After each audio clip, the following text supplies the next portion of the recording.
Од рано наутро домакинките ги засукаа ракавите, ги навалија ќумбињата, почнаа да ги чистат смоквите. Фестивалот на смоквата во Дојран започна. Вода, шеќер, диви смокви и малку лимонтус.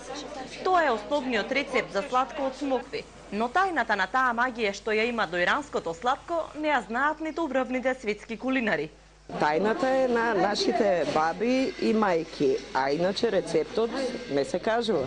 Ние се трудиме да добиеме наш бренд за сладкото. Slow food е иначе производство во мало, домашно производство. Пред хотелот Полин се вари сладко, внатре голем базар.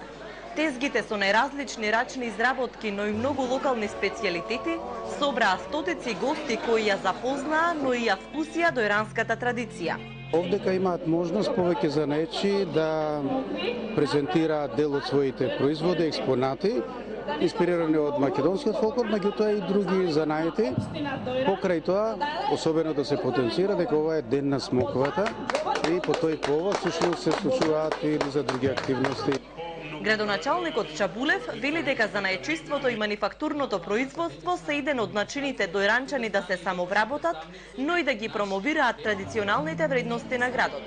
Верувам дека со тек на време овие традиционални јадења кои ги има во Дојран, кои се доста вкусни, сакаме да ги наметнеме во сите кафани, во сите ресторанти, а со тоа ќе се збогати асортиманот и понудата на самите хотелиери и кафаните. Овде се започнува и завршува со песна.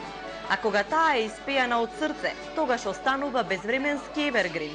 Токму како и Дојран, споменик на времето и на бистрите води, кои надоаѓаат и се повлекуваат, но никако не исчезнуваат.